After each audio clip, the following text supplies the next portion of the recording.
দর্শক আসসালামু আলাইকুম। আমি শহীদুল ইসলাম সজল আমার ক্রিকটক চ্যানেলের পক্ষ থেকে সবাইকে স্বাগত জানাচ্ছি। যে যেখান থেকে আমার এই ভিডিওটা দেখতে পারতেছেন সবাইকে আন্তরিক শুভেচ্ছা এবং অভিনন্দন।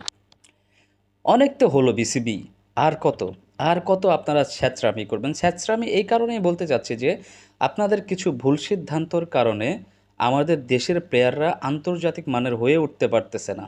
তাদের মধ্যে সেরা পটেনশিয়ালটা আছে, তাদের মধ্যে সেরা ক্যাপাবিলিটিস আছে, তাদের মধ্যে সেরা যোগ্যতাটাই আছে, বাট সেটাকে যে তারা অ্যাপ্লাই করে নিজেদেরকে আরও কী বলবে, নিজেদের ধারটাকে আরও বাড়াবে, নিজেদেরকে আরও শার্প করে গড়ে তুলবে, সেটার জন্য যে প্রপার সুযোগটা একজন প্লেয়ারকে করে দেওয়ার দরকার, সেটার দায়িত্ব অবশ্যই সেই দেশের ক্রিকেট বোর্ডের। এখন দেখেন, আমাদের মতো একটা দেশ, বাংলাদেশের প্লেয়াররা তো সচরাচর কোনো ভালো কোনো লিগে সুযোগই পায় না বা চান্স পায় না। যখন কম বেশি সুযোগ আসে, সেই সুযোগটাও কিন্তু আমরা কাজে লাগাতে পারি না। আমাদের দেশের প্লেয়ারদেরকে এক কথায় জোর করেই, জোর জবস্তি করে তাদেরকে রেখে দেওয়া হয়। কেন রেখে দেওয়া হয় জানেন? যাতে করে তারা team like Zimbabwe, team like Ireland, team like Bermuda, team like Kenya, team like Namibia, team like Oman, team like মানে আমি কাউকে ছোট করে দেখতেছি না, অবশ্যই কাউকে ছোট করে দেখতেছি না, বাট যতক্ষণ পর্যন্ত না আপনি নিজে নিজেকে ভালো মনে করবেন, ততক্ষণ পর্যন্ত তো আসলে বাইরের কোনো কান্ট্রির লোকজনও আপনাকে ভালো মনে করবে না।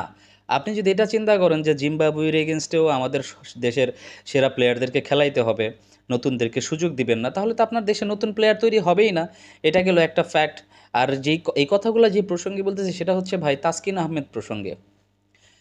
এবার নিয়ে প্রায় চতুর্থবারের মতো তাসকিন আহমেদের কল আসছে আইপিএল থেকে। লখনৌ সুপার জায়ান্ট আরও বেশি আগ্রহ দেখাইতেছে তাসকিন আহমেদের প্রতি। তাকে লখনৌ সুপার জায়ান্ট সরাসরি চুক্তিতে দলে নিতে চাইতেছে, বাট সমস্যা একটা জায়গাতে, that is all about NOC from BCB. আর সেই এনওসিটা কেন দিতে অনাপত্তি আপনার বিসিবির, সেটা হচ্ছে লখনৌ সুপার জায়ান্ট তাসকিনকে তো চাচ্ছে, কিন্তু সেটা হতে হবে অবশ্যই পুরা সিজনের জন্য। বিসিবি যেটা চাচ্ছে, সামনে জিম্বাবুয়ে সিরিজ আছে, বিসিবি তাসকিন আহমেদকে পুরা সিরিজের জন্য ছাড়বে না, কারণ তারা জিম্বাবুয়ের এগেনস্টে তাদের সেরা অস্ত্র তাসকিন আহমেদকে দলে চান।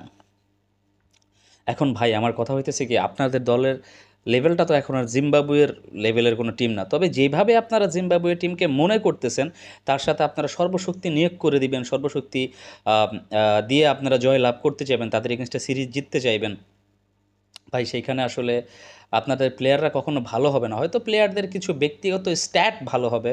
ওই যে পাকিস্তানের বাবর আজমের নাম যেমন হয়ে গেছে জিম্বাবুর, পাকিস্তানের এই বাবর আজম নাকি শুধু জিম্বাবুয়ের সাথে ভালো খেলে।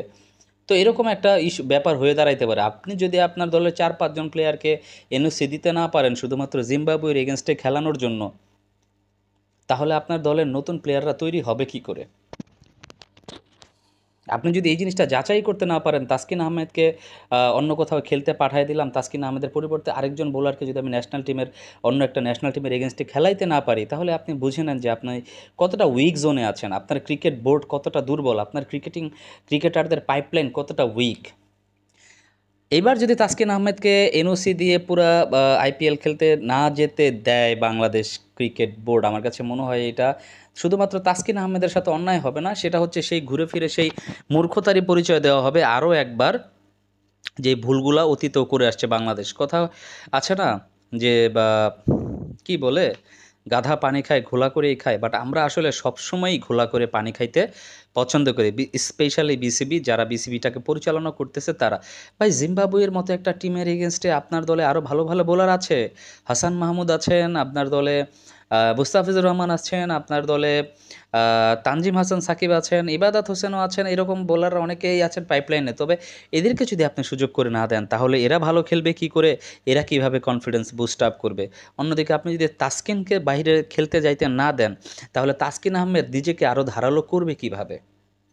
আপনি ভালো প্লেয়ার তৈরি করতে চান, ভালো প্লেয়ার মেক করতে চান, আপনার তো সেই জায়গা থাকা সত্ত্বেও আপনি কাজে লাগাইতেছেন না, তাহলে আপনি একটা অথর্ব বিসিবি না, আপনি তো একটা অথর্ব ক্রিকেট বোর্ড।